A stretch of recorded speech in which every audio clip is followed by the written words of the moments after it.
டேய் மாப்ள, டேய் எனக்கு ரொம்ப பயமா இருக்குடா. நான் அடிச்சது உனக்கு ஜாக் பண்ணி சொல்லத் வந்தேன், நீ அட இப்படி சொல்லிக்கிட்டு இருக்கா? ஏன்டா பயப்படுத?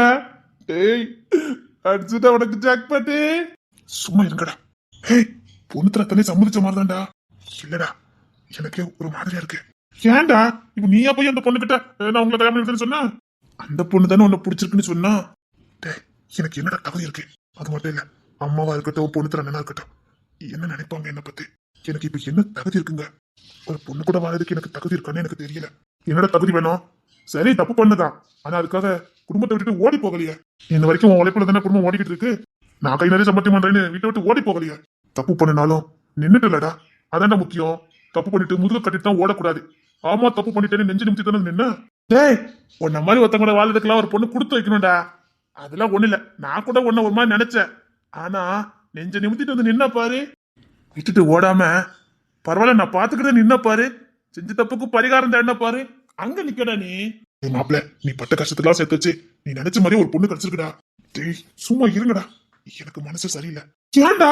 டேய் பொண்ணு தானே எதுமா சொன்னாரு, அவனுக்கு ஓகேன்னா அம்மா கிட்ட பேசுறேன்னு சொன்னாரு. அது மட்டும் இல்ல, கையில் ரொம்ப நல்ல பொண்ணு வேற சொன்னாரு.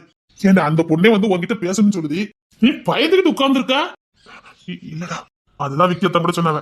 அந்த பொண்ணு கூட தைரியமா சொல்லுது இவன் பயந்தமொழி மாதிரி இருக்கான், அதான் எந்த ஸ்டெப்பும் எடுக்க முடியலன்னு சொன்னாரு. இங்க பாரு, நீ ஸ்ட்ராங்கா ஆமா எனக்கு கையில் பிடிச்சிருக்குன்னு சொன்னாதான் பொண்ணு தரத்தனா இருக்கட்டும் விக்கியத்தனா இருக்கட்டும் அடுத்த ஸ்டெப் போவாங்க. நீ இப்படி இருந்தானா அவ்வளவுதான். உனக்கு ஒரு வாழ்க்கை தோண தேவைதான்டா. என்னமோ தெரியலடா, ஏதோ ஒரு குற்ற உணர்ச்சியாவே இருக்குது. இங்க பாரு, கையிலுக்கு அடுத்து நான் பண்ண ஒவ்வொரு வேலையும் தெரியாது, அதனால விரும்பிக்கிட்டு இருக்கா. தெரிஞ்சதுன்னு வச்சுக்க, என்னை விட்டுட்டு போயிருவா. அப்போ உனக்கு கையில பிடிச்சிருக்கு, அது வந்து உனக்கு கையில பிடிச்சிருக்கு, ஆனா அதுக்கு அடுத்து நீ பண்ண எந்த வேலையும் தெரியாதுன்னு நினைச்சு பயப்படுத. இங்க பாரு கிஷோரு, ஒரு பொண்ணே வந்து உன்னை பிடிச்சிருக்குன்னு சொன்னா இனி உன்கிட்ட எந்த குறை இருந்தாலும் அதை நான் பெருசா எடுத்துக்க மாட்டேங்கிறதாண்டா அர்த்தம். என்னடா சொல்ற? என் பொண்ணாட்டி ஏழி நீ தான் சொல்றேன். என்னை பத்தி என்ன தெரியும் சொல்லி என்ன கல்யாணம் பண்ணிருக்கேன்னு நான் கேட்டேன். நீங்க ரொம்ப நல்லவரு வல்லவரு அப்படி இப்படின்னு சொன்ன. அவ சொன்ன உடனே என் மண்டலத்தை பூரா அவகிட்ட சொன்னேன், நான் இப்படிப்பட்டவன் தானே. ஆனா அத பெருசாவே எடுத்துக்கல. நான் சொன்னேன் இந்த மாதிரி ஒரு கேடு கட்டவே இந்த உலகத்திலே கிடையாதுன்னு. அவ அதை காது கொடுத்தே கேட்கலையே. பிடிச்சிருக்கு, உங்களை விரும்பி கல்யாணம் பண்ணிக்கிட்டேன், இனி உங்ககிட்ட இருக்க நான் குறைய நான் பார்க்க மாட்டேன் அப்படின்னு சொன்னா. இது வரைக்கும் அவ பார்க்கவே இல்லடா, சொல்லி கூட காட்டினது கிடையாது. ரோகிணி கூட அப்படிதான்டா, அவ கூட சொன்னா உங்ககிட்ட இருக்க குறை எனக்கு தேவையே இல்லை அப்படின்னு. ஏன்டா நான் இன்னும் மத்தபடி எல்லாம் சைட் அடிச்சுட்டாலே அவளுக்கு நல்லா தெரியும். அவ அதை பத்தி என்னைக்காவது கேர் பண்ணியிருக்கா? அவங்களுக்கு தேவை நம்ம மனசு நம்ம தான். அவங்க அதை மட்டும் தான் எதிர்பார்ப்பாங்க, தெரிஞ்சுதானே விரும்புறாங்க. ரோஹிணி யாழினி அப்படி இருக்கனால கையிலும் அப்படி இருப்பானே, அவளே தாண்டா வந்து விரும்புதேன்னு சொன்னா, நீ ஒன்னும் சொல்லலையே. இதனால எனக்கு பயமா இருக்குடா. எனக்கு என்னமோ நான் இப்படியே இருக்கதான் எனக்கு நல்லதுன்னு தோணுது. என்னால அவளுக்கு உண்மையா இருக்க முடியுமான்னு எனக்கு தெரியாதுடா. இன்னொன்னு என்னை பத்தி அவளுக்கு தெரிஞ்சதுன்னா என்ன நிச்சயமா கல்யாணம் பண்ண மாட்டாடா. அதான் ஆசை வளர்த்துக்கிறதுக்கு பயமா இருக்கு. அப்படியா? டேய் உனக்கு கையில பிடிக்குமா? ஒரு பொண்ணு வந்து என்கிட்ட உன்னை பிடிச்சிருக்கு உன்னை கல்யாணம் பண்ணிக்கிறேன்னு சொன்னா, அப்படி பிடிக்காம இருக்குமாடா? அது அப்படியே அங்க பார்த்து சொல்ல வேண்டியதானே. அது அது வந்து சொல்ல மாட்டீங்க. நீயே வாக்குமூலம் கொடுத்ததானே அந்த பொண்ணுக்கு தெரியும், அதான். சரி பேசிட்டு நாங்க வரோம். இல்ல நமக்கு வேலை இருக்கலாம், நம்ம நிறைய இடத்துக்கு போக வேண்டியது இருக்கலாம் இல்லையா? நம்ம போக வேண்டியிருக்குடா. நம்ம வெளியில போண்டிருக்கலாம். ஒரு இடம் போடல, நாங்க இழுத்து முடிட்டு தூங்க போறோம்டா. ரொம்ப குளிரா இருக்கு பத்தியா, அதனால. என்னடா? ஓ வேலை இருக்குன்னு நாங்க போய் சொல்லணுமா? இல்லடா அவங்கதான் கேட்டுட்டாங்களே. போங்கடா போங்கடா. இப்படி சட்டு போட்டு நல்ல முடிவா எடுக்கணும். ஏன் அவனுக்கு உங்களை பிடிச்சிருக்கு? அவங்களும் சிரிச்சுட்டாங்கடா, இன்னும் தைரியமா பேசு. ஆல் தி பெஸ்ட்டா. அது அவனுக்கு உளறிக்கிட்டு போறானுங்க. உளறனாலும் நல்லா இருக்கு. அது வந்து எதுக்காக விலகி விலகி போறீங்க? அது ஒண்ணு இல்ல, சும்மாதான். ஏன் இது தடுமாற்றம்? அது அது ஒண்ணு இல்ல. இல்ல அது வந்து I love you. I love you. இந்த தடுமாற்றம் எனக்கு பிடிச்சிருக்கு. இந்த தடுமாற்றம் ஒரு பொண்ணுக்கு நம்மளால உண்மையா இருக்க முடியுமாங்கிற பயம் தானே. நம்மளை நம்பி வரவள நல்லபடியா பார்த்துக்க முடியுமாங்கிற பயம் தானே. இன்னும் உங்களை ரொம்ப பிடிச்சிருக்கு. ஆரம்பத்துல உங்க குடும்பம் பிடிச்சது, இவர் கூட வாழ்ந்தா அந்த குடும்பத்துல வாழலான்னு ரொம்ப ஆசைப்பட்டேன். இப்போ உங்க குணம் பிடிச்சிருக்கு, வாழ்ந்தா உங்களை மாதிரி ஒருத்தர் கூட தான் வாழணும்னு முடிவு பண்ணிட்டேன். இந்த தயக்கம் இந்த தடுமாற்றம் எனக்கு ரொம்ப பிடிச்சிருக்கு. இப்ப எனக்கு உங்களை ரொம்ப பிடிச்சிருக்கு. கையல், என்னை பத்தி உனக்கு என்ன தெரியும்? எதுவும் தெரிய வேண்டாம். எல்லாத்தையும் தெரிஞ்சுக்கிட்டு காதல் வராதே. எதையும் தெரிஞ்சுக்கிறதுக்கு நான் விரும்பவும் இல்லை. பிடிச்சிருக்கேன், இது போதும். உங்களை ரொம்ப பிடிச்சிருக்கேன். கையல், என் வாழ்க்கையில ஒரு பொண்ணு இல்ல. நான் உன்கிட்ட எப்படி சொல்ல? கையல், நான் ஒரு பொண்ணு கூட வாழ்றதுக்கு தகுதி இல்லாதவன். இங்க எல்லாருடைய வாழ்க்கை புத்தகத்தை திறந்து பார்த்தா அங்க 2-3 பேர் கண்டிப்பா இருப்பாங்க. உண்மைதான், ஒருத்தவங்க வாழ்க்கையில 2-3 பேர் வர்றது ஆமா. ஒருத்தர் காதலிப்பாங்க, ஒருத்தர் கல்யாணம் பண்ணுவாங்க, ஒருத்தர் நினைப்பாங்க. ஆனா நான் அப்படி இல்லை. நான் முதையே ஒரு பொண்ணை ஏமாத்தி தான் கல்யாணமே பண்ணினேன். அது காதல் இல்லை. அதனாலே என்னால அதுல நினைச்சிருக்க முடியல. ஆசை 60 நாள், போக 30 நாள், அந்த கேட்டகரி தான். எப்படியோ கல்யாணம் பண்ணிட்டேன், இனி நம்மளை விட்டு போக மாட்டா அப்படின்னு நான் எல்லார் வாழ்க்கையில ரொம்ப கவனம் செலுத்தல. அவளை பத்தி நான் நிறைய தெரிஞ்சுக்கணும்னு நினைக்கவும் இல்லை. அவளை பத்தி நான் உண்மையை நான் அவகிட்டே மறைச்சேன். அவ புத்திசாலி, ஒன்னா ஊதி புறக்கிட்டா என்னை பத்தி. நான் அவ அமைதலா இருந்தோன்னே முட்டாளு நினைச்சிட்டேன். அவன் ரொம்ப அரட்டிக்கிறதுனால அவ என்னை பத்தி எதுவுமே தெரிஞ்சுக்காம இருக்கான்னு நினைச்சுக்கிட்டேன். அவ எல்லாத்தையும் தெரிஞ்சுக்கிட்டுதான் என்கிட்ட அப்படி நடந்துக்கானே இப்பதான் தெரியும். அவளை நான் மனைவியா நினைச்சிருந்தா அவளை எங்கேயுமே நான் விட்டு கொடுத்துருக்க மாட்டேன். அவகிட்ட இருந்து எனக்கு விடுதலை கிடைச்சா போதும்னு நினைச்சிட்டேன். படிச்சிருக்கோம், காசு பணம் இருக்கு, அம்மாவுக்கு பேர் புகழ் இருக்கு. அவளை ஈஸியா டைவர்ஸ் பண்ணிட்டா இன்னொரு வாழ்க்கைய ஈஸியா அமைச்சுக்கலான்னு கணக்கு போட்டேன். நான் எதிர்பார்த்த மாதிரி அவளே எனக்கு டைவர்ஸ் கொடுத்தா. சந்தோஷப்பட்டுட்டேன். அவ அழகும் அவ புத்திசாலித்தனம் மட்டும்தான் எனக்கு பிடிச்சதே தவிர அவளை எனக்கு பிடிக்கலன்னு அப்புறம் தான் எனக்கு புரிஞ்சது. அவ அழகா அனுபவிச்சேன், அவ புத்திசாலித்தனம் எனக்கு பிடிக்கல. காரணம் தேடுனேன், டைவர்ஸ் கிடைச்சது. அங்க ஒரு பொண்ணோட வழியை நான் உணரவே இல்லை. அங்க ஒரு பொண்ணோட வாழ்க்கை சீரழியுமே, அந்த பொண்ணோட வாழ்க்கை தலைகீழ மாறுவேங்கிறத நான் எதுவுமே யோசிக்கல. கல்யாணம் இது வெறும் காமத்துக்கு மட்டும்தான் நினைச்சிட்டேன். நான் ஒரு பொண்ணோட உணர்வுகளோட விளையாண்டுருக்கேன்னு புரியாம போயிட்டு அது யாருன்னு உனக்கு நல்லா தெரிஞ்சிருக்கும். தேன்மொழி, ஏமாத்தின கொஞ்ச நாளைக்கு ஒரு மாதிரி இருந்ததே. தப்பு பண்ணிட்டோமோ, பெரிய தப்பு பண்ணிட்டோமோன்னு தோணிச்சதே. அதுக்குள்ள எல்லாமே கைமீறி போச்சுதே. இன்னொரு பொண்ணு என் வாழ்க்கையில வந்தா. அவளை நான் உண்மையாவே நேசிச்சேன். நான் எப்படிலாம் ஒரு பொண்ணு இருக்குன்னு நினைச்சேன்னா அப்படிலாம் அந்த பொண்ணு இருந்தா.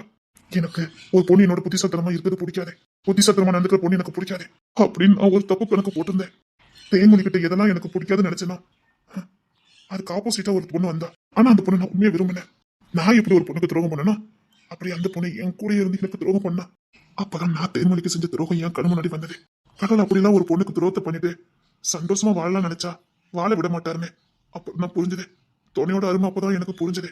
ஒரு ஆணுக்கு ஒரு பொண்ணு எவ்வளவு துணை முக்கியங்கிறத அப்பதான் நான் உணர்ந்தேன். உணர்ந்து திரும்பி பார்க்கும்போது தேன்மொழி எனக்கு சொந்தம் இல்லை. அவளுக்கு சொந்தமான வாழ்க்கை அவளை தேடி வந்துட்டேன். அவன் மேல ஒரு துணி கூட தவறு இல்லை.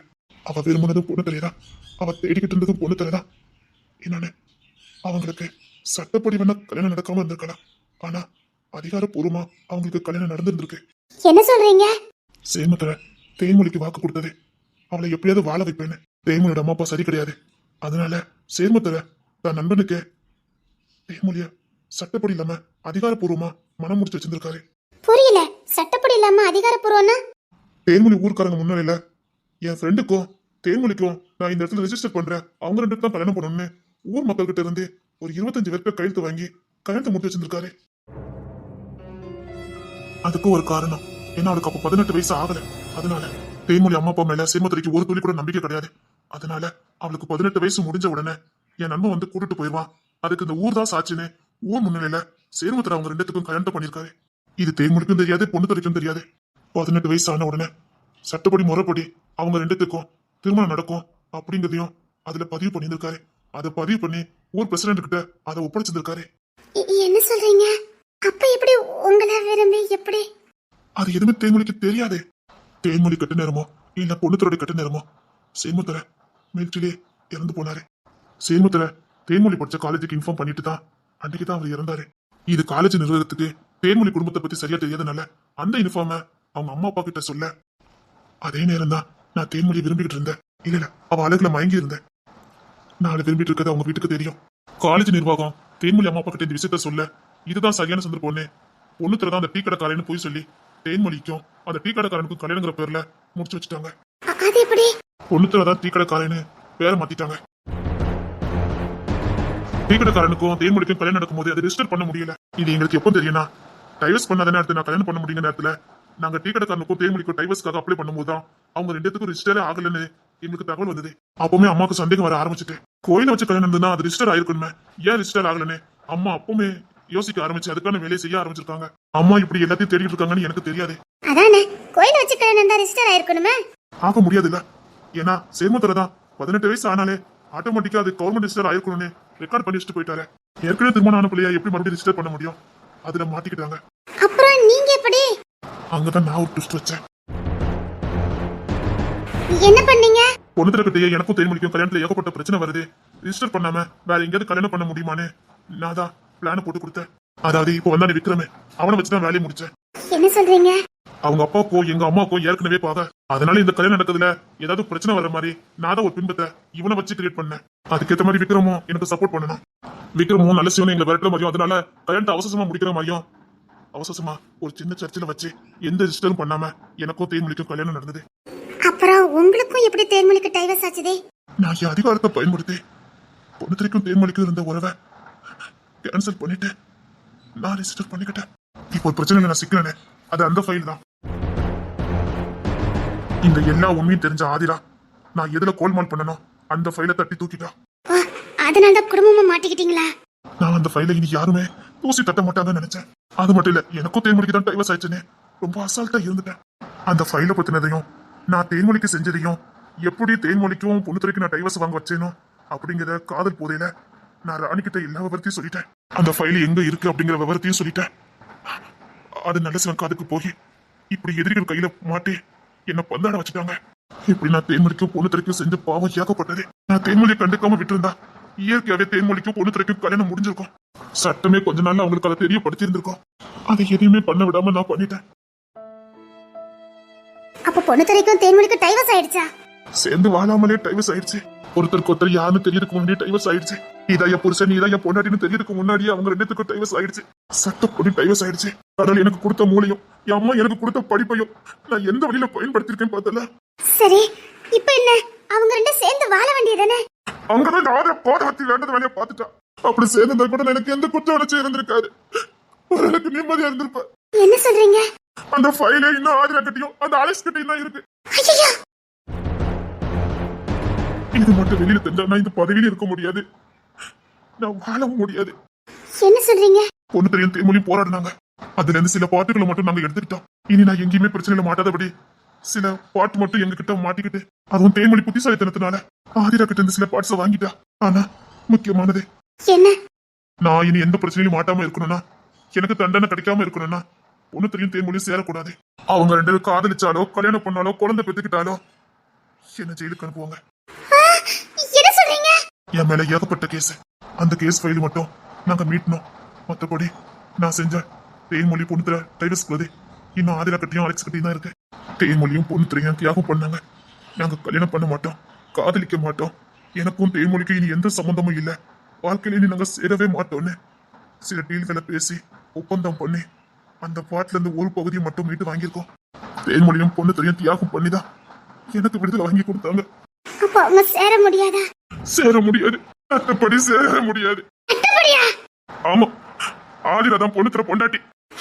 அது உங்களுக்கு எதுமே ரிஜிஸ்டர் ஆகலையே, அப்படியே இருந்ததே. என்ன பணிய வச்சு மறுபடியும் ஆதிராக்கும் பொண்ணு தரைக்கும் கல்யாணம் முடிஞ்ச மாதிரி ரிஜிஸ்டர் பண்ணியாச்சு. இப்ப சொல்லு, நான் எந்த நிம்மதியில ஒரு பொண்ணு கூட வாழ முடியும்? என்னால ரெண்டு பேரும் வாழ்க்கையே போச்சுது. பொண்ணு தரைக்கு இல்லாத வாழ்க்கையே இல்லாம போச்சுது. அவன் தேன்மொழி இல்ல எந்த பொண்ணுமே எடுத்து பார்க்க முடியாது. அந்த அளவுக்கு ஆதிரா பண்ணி வச்சிருக்கா. தேன்மொழி யாரையும் கல்யாணம் பண்ண மாட்டா. தேன்மொழிக்கு எந்த ரூல்ஸ் இல்லையா? அவளுக்கு இப்ப யாருமே இல்ல மாதிரி இருக்குது. அவ யார வேணாலும் கல்யாணம் பண்ணிக்கலாம். பொண்ணு தரை தவிர வேற யார வேணாலும் அவ கல்யாணம் பண்ணிக்கலாம். அந்த பொண்ணு எல்லா தியாகத்தையும் பண்ணிட்டு நீர்க்கரியா வந்து நிக்குது. அவளுக்குன்னு இப்ப யாரும் இல்ல. பொண்ணு தெரியும், அவளுக்கு சொந்தம் கிடையாது. வாழ்றா, அவ அரவணைப்புல இருக்கா, அவ்வளவுதான். அதுவும் ஊரோட தெரியக்கூடாது, ஆதிராக்கு தெரியக்கூடாது. இப்படி எங்க கூட எங்கேயாவது வந்தாதான் ரெண்டு பேரும் பேசிக்கிடுவாங்க. அப்போ தேன்மொழி இங்க இருக்கிறதுக்கு காரணம்? அம்மா வாக்கு கொடுத்தாங்க, நீதான் இந்த வீட்டு மருமகானு. மருமகனா எப்படி? தெரியாது, எனக்கு தெரியாது. மருமகங்க முறையில தான் இங்க இருக்கா. அந்த டெஸ்ட் ஹாஸ்பிட்டலே எங்க வீட்டுல ராஜான்னு ஒருத்தர் இருந்தானே, அவன் பேர்ல இப்ப தற்செயலா மாத்தி அவனை நாங்க ஃபாரினுக்கு அனுப்பிட்டோம். அவன் தான் கடைசி நேரத்துல வந்து டெஸ்டையும் ஹாஸ்பிட்டலையும் காப்பாத்தினான். அவன் சிஐடி தானே? ம், ஆமா. அவன் எங்க அம்மாக்கு புள்ளையா தத்தெடுக்கப்பட்டு தற்சமயத்துக்கு 2 வருடத்துக்கு அவன் பேர்ல ரெஜிஸ்டர் ஆயிருக்கேன். அவனுக்கு ஏற்கனவே தெரிஞ்சு போச்சு ஆதிராவும் அலெக்ஸ் எல்லாம் போட்டிருக்க பிளான். அதனால அவன் நேக்கா அவன் பேருக்கு எல்லாத்தையும் எங்க அம்மா கிட்ட இருந்து வாங்கி பொண்ணு தர தேன்மொழிக்கிட்ட இருந்து கையெழுத்த வாங்கிக்கிட்டு அவன் பேருக்கு ரிஜிஸ்டர் பண்ணிக்கிட்டு அவன் இது சம்பவங்கள் நடக்க வேண்டிய ஃபாரினுக்கு போயிட்டான். அவன் ஏமாத்த மாட்டானா? இல்ல, அவன் ஏமாத்த மாட்டான், ஏமாத்தவும் முடியாது. எங்களுக்கு இருந்த ஒரே நிம்மதி ரெஸ்ட காப்பாத்திட்டான், அவ்வளவுதான். பார்த்தல நான் செஞ்ச ஒரு தவறு கடைசி எங்க வந்து முடிஞ்சதுன்னு. 2 பேர் வாழ்க்கையை நாசம் பண்ணிட்டு நான் மட்டும் எப்படி நம்ம வாழ்க்கையை தேர்ந்தெடுக்க சொல்லு பாப்போம். இப்ப சொல்லு, என்ன உனக்கு பிடிச்சிருக்கா? எப்படி என் கூட நீ வாழுவ? நான் உன் கூட வாழறதுக்கு தகுதியானவனா? ஒரு பொண்ணும் ஒரு ஆணும் செஞ்ச தியாகத்துல நான் வாழ்ந்துகிட்டு இருக்கேன். ஒருத்தனுக்கு வாழ்க்கையே இல்லாம பண்ணிட்டு நான் இப்ப வாழ்ந்துகிட்டு இருக்கேன். அதனாலதான் நீ என்கிட்ட வந்து காதல சொன்ன என்னால ஏத்துக்க முடியல. இதுக்கப்புறமும் உனக்கு என்ன பிடிக்குதா பிடிக்கலன்னு நீ தான் முடிவு பண்ணிக்கணும். எனக்கு ஒண்ணு பிடிக்கும், நீ கேட்ட உடனே எனக்கு ஒண்ணு பிடிச்சது. ஆனா உன் கூட வாழறதுக்கு எனக்கு தகுதி இருக்கான்னு பாத்துக்க. ஆதிராவுக்கும் பொண்ணுத்துறைக்கும் டைவர்ஸ் ஆயிட்டுன்னா தேன்மொழி யாரை வேணாலும் கல்யாணம் பண்ணிக்கலாம். ஆதிராவுக்கும் பொண்ணுத்துறைக்கும் டைவர்ஸ் ஆயிடுச்சுன்னா தேன்மொழி பொண்ணுத்துறைய கல்யாணம் பண்ணிக்கலாம். ஆனா ஆதிரா டைவர்ஸ் கொடுக்க மாட்டா. கயல், நீ கிஷோரை தான் கல்யாணம் பண்ணிக்க போற. கிஷோரோட அண்ணன் தான் பொண்ணு தர. நம்ம குடும்பத்துக்கு நம்ம மூளை யூஸ் பண்ணாம அங்கிள். தேன்மொழி கவலைப்படாத, சீக்கிரம் நீ பொண்ணு திறக்கட வாழுவ. என்ன அவளுக்கு மட்டும்தான் தில்லலங்கடி வேலை தெரியுமா என்ன? நானும் தில்லலங்கடி வேலை நல்லா பார்ப்பேன். அதாவது நம்ம நல்லவங்களா இருக்கலாம், நமக்கு ஒருத்தங்க அநியாயம் பண்ணிட்டு இருக்காங்கன்னு தெரிஞ்சதுக்கு அப்புறம் நல்லவங்களா இருக்குது முட்டாள்தனம். அநியாயம் நமக்கு நல்லா தெரியுது, அந்த இடத்துல போய் நம்ம நியாயம் தர்மத்தை எதிர்பார்த்துக்கிட்டு அநியாயமா ஒரு பொண்ணோட ஆணோட வாழ்க்கையை நாசம் பண்ணி வச்சிருக்கா. ஓ, இவ டைவர்ஸ் கொடுக்க மாட்டா, பொண்ணு தெரியும் திருமணி வாழக்கூடாது. ஓ அப்படியா? என்ன பண்ணணும் எனக்கு தெரியும். ஆதிரா இருடி, உனக்கு சீக்கிரம் டைவர்ஸ் நோட்டீஸ் வர. தேன்மொழியும் பொண்ணு தெரியும் நான் வாழ வைப்பேன். பாவம், ரொம்ப நல்லவன். அவன் வாழ்க்கை இப்படி நாசம் பண்ணி வச்சிருக்காங்க. Kishore, I love you. Kishore, நிச்சயமா பொண்ணு தெரியும் தேன்மொழி சேர்த்து வாழுவாங்க. நமக்கு மூளை இருக்குது, நல்ல மூளை யூஸ் பண்ணுங்க. இவன் என்ன சொல்லுதா? I love you. I love you. ஆமாங்க, I love you, I love you, I love you. என்னன்னாலும் உங்களை கல்யாணம் பண்ணிக்கிட்டு குழந்தைலாம் பெற்றுக்கலாம்னு ஆசைப்பட்டிருக்கேன். ஹாய். அத கண்ணீரை தொடங்க, கண்ணீரை தொடங்குங்க. என்ன சொல்ற? ஏங்க, கெட்ட விஷயத்துக்கு அவ்வளவு மூளை யூஸ் பண்ணிருக்கீங்க, ஒரு நல்ல விஷயத்துக்கு இந்த மூளை யூஸ் பண்ணா என்ன? அப்படி ஏதாவது பிரச்சனையில மாட்டினா நான் இருக்கேன் பாத்துக்கிறேன். என்ன சொல்ற? எவ்வளவு நேக்கா பொண்ணு திரைக்கும் தேன்மொழிக்கு டைவர்ஸ் வாங்கி கொடுக்கறதுக்கு மூளை யூஸ் பண்ணிருக்கீங்க, அதே மூளைய ஆதிராவுக்கும் பொண்ணு திரைக்கும் பயன்படுத்துங்க. கூட நான் இருக்கேன், என் மூளையை சேர்த்து பயன்படுத்துங்க, என் அதிகாரத்தையும் பயன்படுத்துங்க. நாம ரெண்டு புருஷ மனட்டியா போறோமே. என்ன சொல்ற? ஆமாங்க, ஆதிராவுக்கும் பொண்ணு திரைக்கும் டைவர்ஸ் ஏற்பாடு பண்ணுவோம்.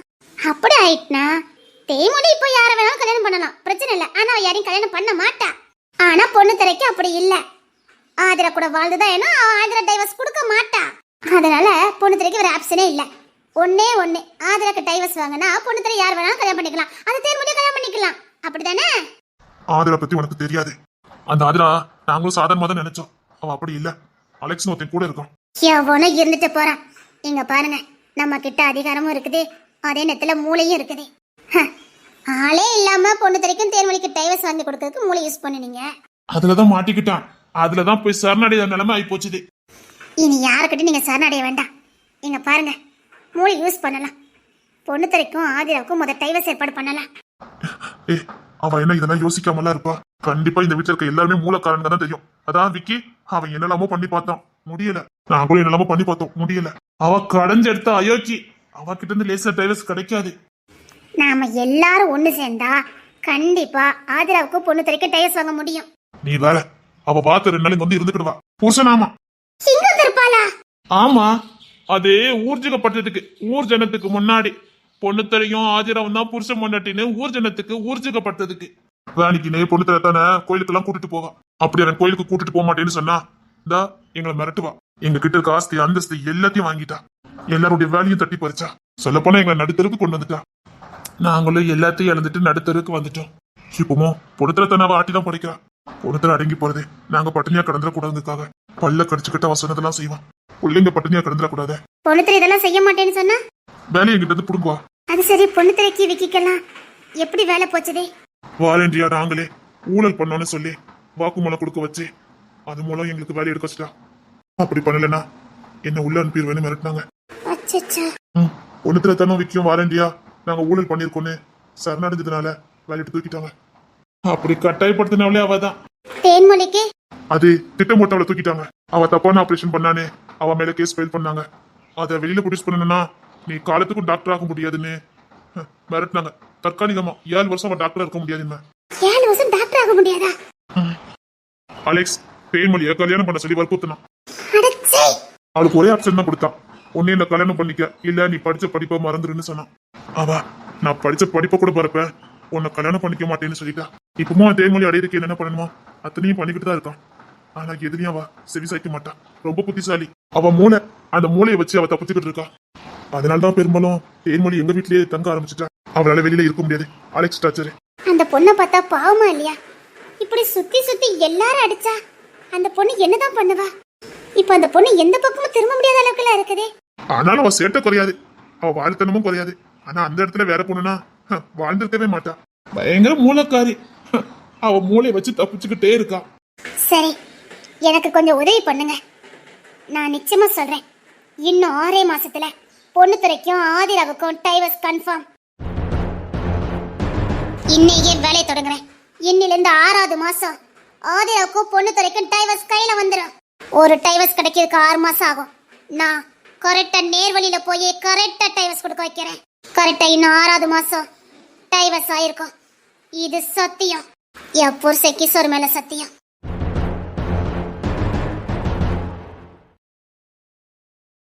என்னடா அது எப்படா முடியும்? டேய் அப்படி மட்டும் முடிஞ்சதுன்னு வச்சுக்க. டேய் பொண்ணு தர கல்யாணத்தை ஜாம் நடத்தணும்டா. டேய் முடிஞ்சிருமாடா, கவலைப்படாதா. கண்டிப்பா முடியும். அப்பதான் நான் குற்ற உணர்ச்சில இருந்து வெளியில வர முடியும். இந்த குற்ற உணர்ச்சிலே நான் செத்துருவேன் போலுக்கு. டேய் அவ்வளவு புத்திசாலி தான்டா. அந்த பொண்ணு ஸ்ட்ராங்கா சொல்லிட்டு போறா நேர் வழியிலே போறேன்னு. அப்போ கண்டிப்பா ஜெயிச்சிடலாம்டா. ஐயோ பயமா இருக்க. எங்க மாட்டிக்கிடுவானோ? இந்த விக்ரம் பையிலையாவது கூட கூட்டிட்டு வந்தோம் இல்லையா? கொஞ்சம் அப்பப்ப எடுத்து கொடுப்பான். இதயமெல்லாம் பக்கு பக்குன்னு அடிக்குத. ஐயோ வரமாட்டேக்க. தெரியாம வேற கூட்டு போனோமா, ரகசியமா வேற கூட்டிட்டு போனோமா, இந்த ரெண்டுமே எனக்கு வராது. ஒருவேளை கையும் கிளம்ப எடுத்துட்டு மாட்டிக்கிடுவேனோ? மாட்டிட்டா என்ன பண்ண? ஒருவேளை கையும் கிளம்ப சிக்கிட்டோம்னா?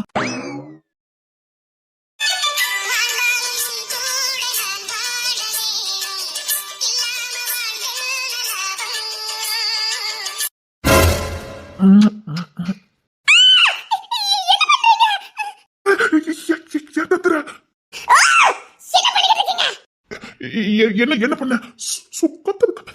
நம்ம வேற எங்க போயிடலாமா?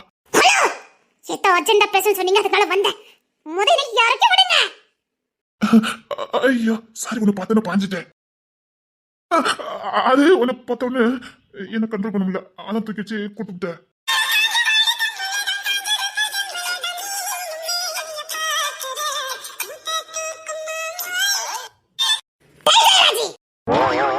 ஓய்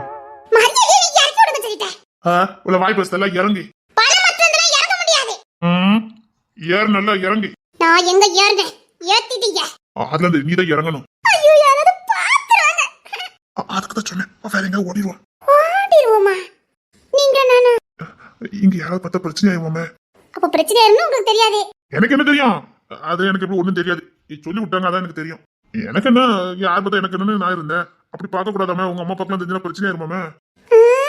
நான் எவனை பத்தும் பயப்பட மாட்டேன். உங்க அம்மா அப்பா பார்த்தா பயப்பட போறேன். சரி ஏதோ நம்மளால உனக்கு கஷ்டம் வந்துடக்கூடாதுல்ல, அதான். இல்லன்னா இதான் எங்க கொடுத்தது எங்கனாலும் கொடுத்துருவேன். அன்னைக்கு கொடுக்க மட்டும். ஹலோ, அன்னைக்கு நீங்க கொடுத்த அன்னைக்கே கொடுத்துருக்கணும். அதான் சொன்னேன் திருப்பி கொடுன்னு. என் மூஞ்ச பாக்கிறதுக்கு முன்னாடி கொடுத்துட்டு. அது என்னமோ உண்மைதான். அவன் முகத்தை பார்க்க முடியும் கொடுத்துட்டேன் பத்தியா? ஆமா நல்லா இருந்துச்சுல்ல வச்சுட்டு. எனக்கு தான் காய்ச்சலே வந்துட்டு. காய்ச்சல். தாறுமாற தக்காளி சோரம் கண்ணா பின்னான்னு எங்க மீனாக்கா மோப்பமே பிடிச்சா. காய்ச்சல், அவ்வளோ காய்ச்சல். இருந்தாலும் கொஞ்சம் வேதனையாவும் இருந்தது. என்ன வேதனை? டேய், இதுக்கப்புறம் அதே மாதிரி கொடுக்க முடியுமா முடியாதான்னு தெரியலையே அப்படின்னு. ஆனா சும்மா வசமா கொடுத்துட்டேன் பத்தியா. இப்பமே கம்ப்ளைண்ட் கொடுக்கறேன். சரி வா, சீக்கிரம் வா, அங்க போய் கொடுக்கலாம் வா. நான் கம்ப்ளைண்ட் கொடுக்க போறேன்னு சொன்னேன். சரி கோப்படாத கோப்படாத. என்ன இறக்கி விடுங்கன்னு சொன்னேன். இறக்கி விட மாட்டேன். ஏன்? நீ குடுக்குடுன்னு ஓடிடுவ. ஓட மாட்டேன், இறக்கி விடுங்க. மாட்டேன், ஓடிடுவ. டேய் ஜெயராஜி. அக்கா என்ன சொன்ன? டேய் ஜெயராஜி. சரி பரவாயில்ல, சொல்லிட்டு போ. என்ன பண்ண முடியும்? என்ன நிறைய வேற கொடுத்துக்கிட்டேன், இவன் ஒன்றும் பண்ண முடியாது. சூடு சொரண வெக்கம் மானம் எதுவும் இல்ல. இருந்திருந்தா நீ இப்ப ஜெயராஜன் சொல்றதுக்கு பலான்னு ஒண்ணு அரைஞ்சிருக்க மாட்டேன். சோடு சோர்னெல்லாம் இருந்திருந்தா நீ எனக்கு ஜெயராஜன் ஆரம்பிச்சதுக்கே பலான்னு அரைஞ்சு 32 பல்லும் 32 எத்தனை இருக்காது? 1 2 3 4 6 8 8 எனக்கு 28 தான் மட்டும் இருக்குது. இன்னும் முளைக்கல. முளைக்கல. இன்னும் பல்லே ஒழுங்கா முளைச்சு முடியல. அதுக்குள்ள நான் வேற சப்பா எனக்கு நீ இப்படி வந்திருக்க. என்னை பத்தி உனக்கு நல்லா தெரியுமா? அப்படி இறக்கி விடுங்க. என்ன அப்படி பாக்குறீங்க? இல்ல, பார்க்கணும் போல தோணுச்சு.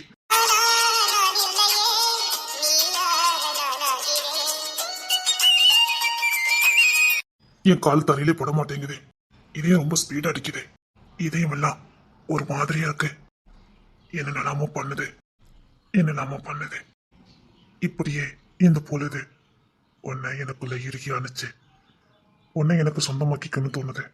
உன்னை எனக்குள்ள பத்திரமா பூட்டி வைக்கணும்னு தோணுது. இப்படி உன்னை பார்த்துக்கிட்டே காலம் முழுக்க தூக்கி வச்சுக்கிட்டே இருக்கணும் போல தோணுது. உன்னை அப்படியே நெஞ்சுக்குள்ள புதைச்சு வைக்கணும் போல தோணுது. பார்த்துக்கிட்டே இருக்கணும் போல தோணுது. என்ன என்னன்னு நானே கேக்குறேன். என்ன எதுக்கு பாத்துக்கிட்டே இருக்கீங்கன்னு கேட்டேன். நானாவே இல்ல. அத தெரியல. எனக்கு என்னமோ பண்ணுது. காச்சடிக்குதா? தெரியல, உடம்புல ஜில்லுன்னு இருக்கு. இங்க இந்த மனசு என்ன சொல்லுதுன்னா, டேய் என்னடா பேசி நேரத்தை வருதுக்கு யாராவது பாத்திர போறாங்க அப்படி லவக்கா அங்கிட்டு பார்க்க தூக்கிட்டு போயிருடா அப்படின்னு சொன்ன மாதிரி என் மனசு அடி மனசுக்கு வந்து புராண்டிக்கிட்டு இருக்கு. ஆளே இல்லாத இடத்துக்கு தூக்கிட்டு போயிருடா அப்படின்னு அப்படியே அடி மனசு வந்து புராண்டுது. நானே பெர்மிஷன் கேட்டு வந்திருக்கேன். இன்னும் 2 நிமிஷம் தான் இருக்கு. என்ன இறக்கி விடுங்க. சரி வா போலாம். 2 நிமிஷம் தான் இருக்குன்னு சொன்னேன். 2 நிமிஷம் இருக்குல்ல, வா. 2 நிமிஷம் தான் இருக்கு. 2 நிமிஷத்தை என்னெல்லாம் பண்ண மட்டும் பாரு.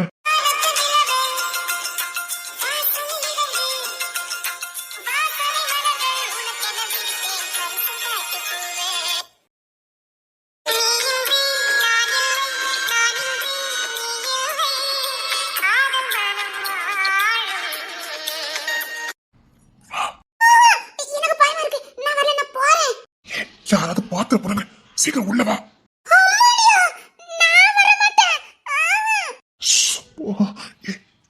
யாராவது பாத்திர போறாங்க, சீக்கிரம் வா.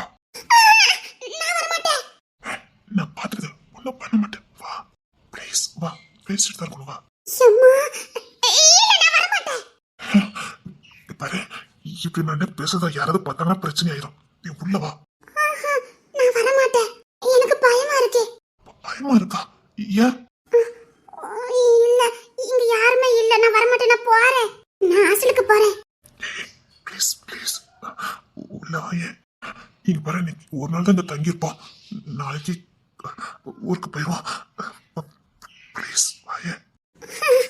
இல்ல, எனக்கு பயமா இருக்கு. இல்லடா, ஐயோ, நான் வேணா தூக்கிட்டு போட்டா. நான் போறேன். என் மேல நம்பிக்கை இருந்தா வா. இல்ல, உன் மேல எனக்கு நம்பிக்கை இல்லை அப்படின்னா சரி, ஓ விருப்பம். நான் உள்ள வெயிட் பண்றேன். நம்பிக்கை இருந்தா வா, இல்லைன்னா பரவாயில்ல விடு.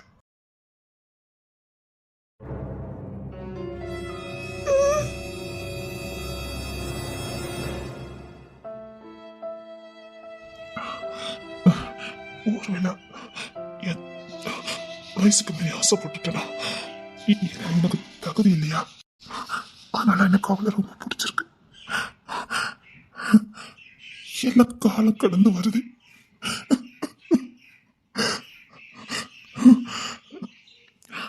அந்த பொண்ணை எப்படி என்ன நம்புவா? எப்படி என் கூட வாழுவா? காலம் கடந்து வந்திருக்கு. வேண்டாம் ஜெயராஜே, நீ காதலிக்கிற காலத்தை தாண்டி வந்துட்ட. வேண்டாம் வேண்டாம். சரி, இதுக்கு மேல நம்ம இங்க இருக்க வேண்டாம். கிளம்புறது நல்லது.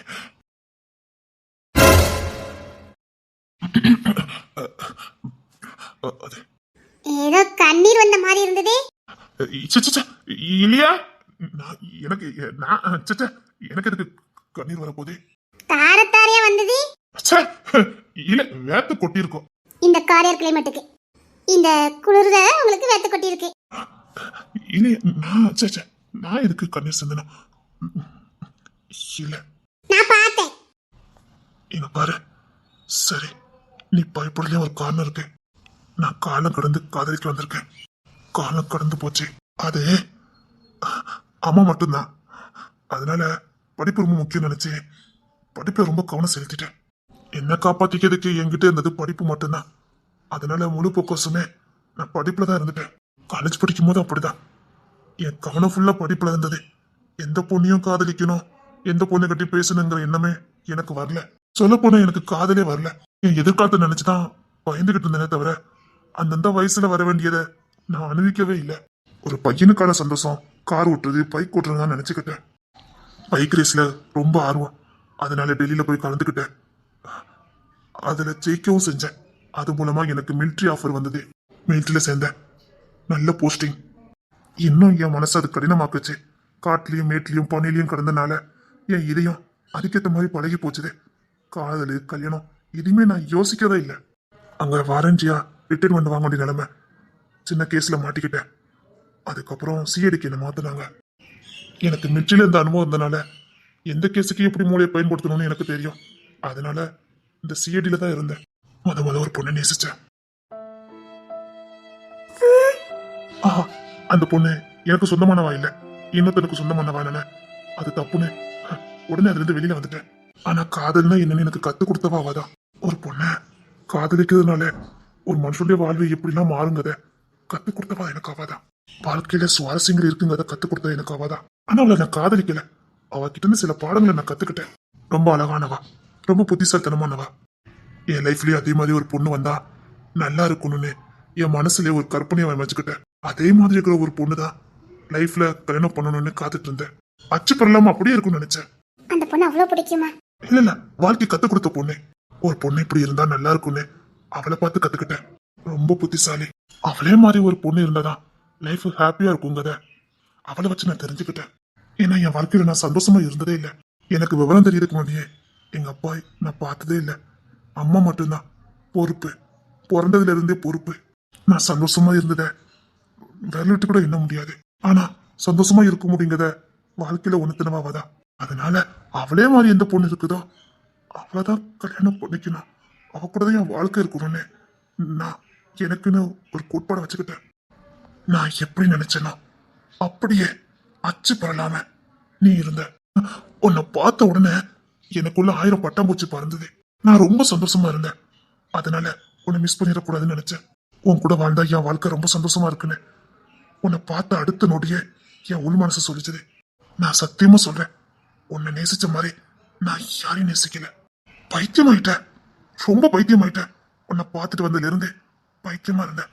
திரும்ப இந்த முகத்தையும் இந்த குரலையும் எப்போ கேட்போன்னே இருந்தேன். நீ பண்ற சேட்டை என்ன என்னெல்லாமோ பண்ணுச்சுது. வாழ்ந்தா உன் கூட தான் அப்படின்னு தீர்மானம் பண்ணேன். உன் கூட நான் இருந்தா நான் இது வரைக்கும் வாழாத வாழ்க்கைய உன் கூட சந்தோஷமா வாழ முடியும்னு நினைச்சேன். கற்பனையில உன் கூட வாழ ஆரம்பிச்சேன். அதனாலதான் உன்னை பார்த்த உடனே என்ன கண்ட்ரோல் பண்ண முடியாம உன்கிட்ட போய் நடந்துகிட்டேன். நீ பயப்படுறதும் சரிதான். நான் காலம் கடந்து காதல் பண்றேன். தப்புதான், தப்புதான். காலம் கடந்து காதல் பண்றேன். எனக்கு எல்லாமே வாழ்க்கையில லேட்டா தான் கிடைக்குது. போராடி தான் கிடைக்குது. கஷ்டப்பட்டு தான் கிடைக்குது. காலம் கடந்து நான் உன்னை பார்த்துட்டேன். உண்மைதான், எனக்கு இப்போ காதலிக்கிற காலம் கடந்து போச்சுது.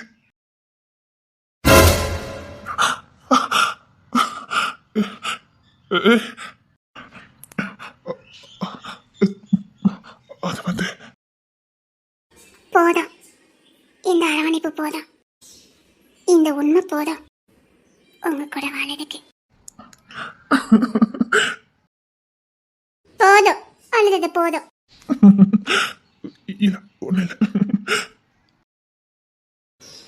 நமக்காக சிரிக்கிறவங்களை விட நமக்காக அழுதவங்க கிடைக்கிறது தான் உலகத்திலே நாம பண்ற பெரிய அதிர்ஷ்டம், பெரிய லக்கு.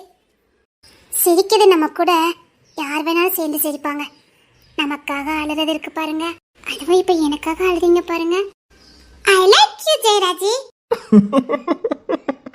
ஐ லைக் ஜெயராஜா. நான் அப்படித்தான் சொல்லுவேன். நீ அப்படியே சொல்லிக்க. அழாதீங்க. இல்ல பிடிக்காம போயிருமோன்னு வச்சு பயந்துட்டேன். எனக்கு ரொம்ப பிடிக்கும், ஆனா காதலிக்கிறது ரொம்ப சிக்கல் இருக்குது. என்ன சிக்கலு? அது எதுனாலும் நான் சமாளிச்சிருவேன். சமாளிச்சுதான் ஆகணும். நான் வேணும்னா நீங்க சமாளிச்சுதான் ஆகணும். எனக்கு ஒரு பெரிய கண்டம் இருக்குது எங்க அம்மா வழியில, அதை நீங்க தான் ஆட்டாக்கடு பொடி ஆக்கணும். ஆக்கிட்டு என்ன காதலிங்க. சிரிக்காதீங்க, சீரியஸா சொல்லிக்கிட்டு இருக்கேன். என்னடி சொல்ற? ஆமா, எங்க அம்மா வழியில வந்தது. என்ன சொல்ற? வேண்டாம், சொன்னா பயந்துருவீங்க. இப்போ எதுக்கு வந்தோம்? இங்க பாரு, அது நீ உன் கஷ்டம் இல்ல, என் கஷ்டம். நான் பாத்துக்கிறேன், எதுனாலும் நான் பாத்துக்கிறேன். உங்க பொறுப்பே தான். எனக்கு எதுவும் அதுக்கு எதுக்கு சம்பந்தமும் கிடையாது. நீங்க தான் முழு பொறுப்பை எடுத்துக்கணும். சரியா ஜெயராஜி? சரிங்க மேடம்.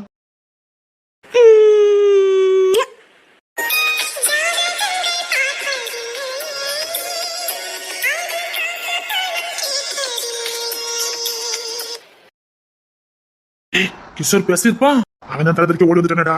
மாப்பிள்ள கிஷோர் எதுவும் பேசானா அப்படி? அதான் பேசுனா, ஆனா அந்த பொண்ணு அதை விட பயங்கரமா யோசிக்குது. என்ன சொல்றீங்க? ஆமாதான், வேற சொல்றேன். சரி. ஐயோ, இன்னைக்கு அவ என்ன புரட்டி எடுக்க போறா. என்ன பண்ணுன்னு தெரியலையே. கோவப்பட்டுருவாளோ? கோவப்பட்டா 2 நாள் பேச மாட்டாளே. அவ 2 நாள் பேசலன்னா எனக்கு திருக்க பிடிச்சிருமே. எப்படிங்க நான் ஒன்று போகணும்னு தெரியலையே. நீ என்ன ரெஸ்டா போயேன். பரவாயில்லடா பரவாயில்ல, இருக்கட்டும் சும்மா இருக்கட்டும். அவரா போனா நல்லா இருக்கும். நம்ம என்ன வழிகட்டாயமா அனுப்பி வைக்க முடியும்? திணறிக்கிட்டு இருக்கான், என்னத்துக்குன்னு தெரியல. புரட்டி எடுத்துருப்பா. சத்தியமா சொல்றேன், அத்தான் அட்டி வாங்கிருப்பான்னு நினைக்கிறேன். அதுக்குள்ள வாய்ப்பு இல்ல. ஆனா என்னமோ இவன் பெருசா பண்ணிருக்கான். ஆனா அவகிட்ட நடக்காத. இல்ல ஏதோ வாக்கு கொடுத்துருப்பான், அதை நிறைவேற்றிருக்க மாட்டான். அதான் பயந்துட்டு நிக்கான். பாப்போம். ஐயோ, என்ன பண்ணு தெரியலையே. அதுக்கு நீ வேணா போய் ரெஸ்ட் எட. இல்ல நீ வேணா ரெஸ்ட் எடுப்போ. இல்லடா, நான் சும்மா தான் நிக்க. போனா போகலாம், என்னத்த சொல்ல.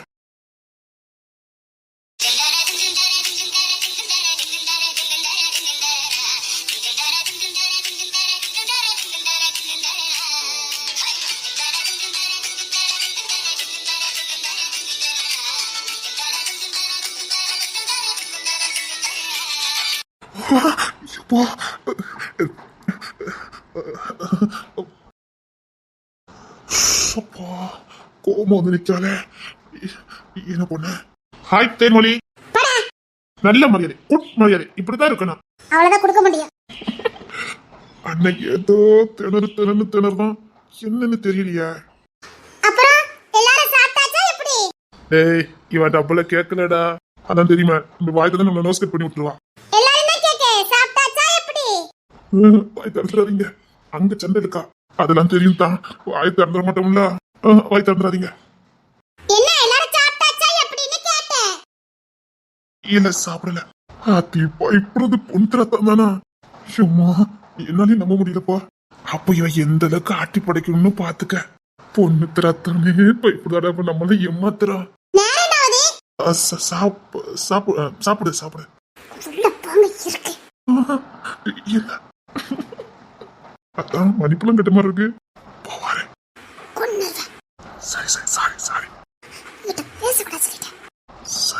சரி. சோப்பாட்டே, இதுக்கு மேல இங்க முடியாதுடா. கண்டு காணாம இருந்துடா. தேன்மொழி. என்னடா? ஒண்ணுமே இல்ல. ஐயோ, கூப்பிட்டு போறல. இப்ப என்ன பண்ண? விக்கி, ரீசா தலைவலிச்ச மாதிரி இருக்கு, ஒரு டேப்லெட் போட்டு வந்தது. தலைவலி ரொம்ப நேரம் வச்சிட்டு இருக்காரு, சீக்கிரமா போய் டேப்லெட் போட்டுருந்தேன். ஐயோ, மாப்பிள்ள சிரிக்காத, புரிஞ்சுக்கிட்டாரோ? சிரிக்காதடா. நீ போன போய் டேப்லெட் போடு. சரி.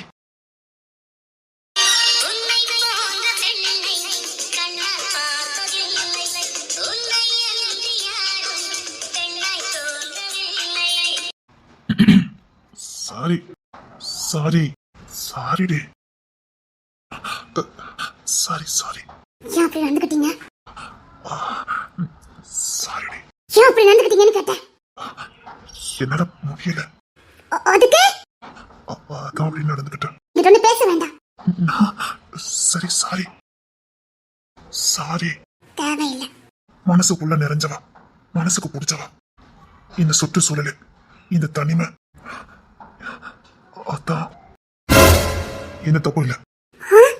மனசுக்குள்ள நிறைஞ்சவாடி, அழகா அழகு பொதுமையா செல்லும் போல பேசிக்கிட்டு இருந்த என்னால அதான் அப்படி நடந்துக்கிட்டேன். இப்படியா? எப்படி பிடிச்சதுனால அப்படி நடந்துக்கிட்டேன். நான் சாரிலாம் கேட்க மாட்டேன். எனக்கு பிடிச்சிருந்தது.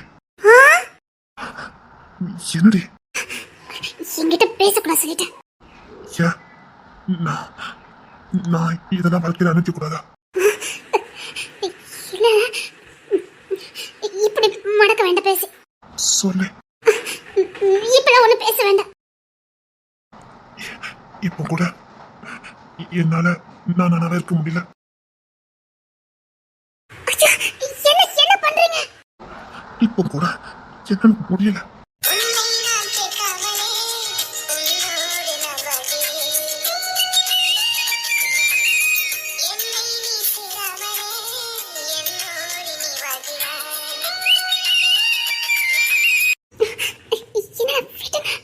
உனக்கு பிடிக்கலன்னு மட்டும் சொல்லு.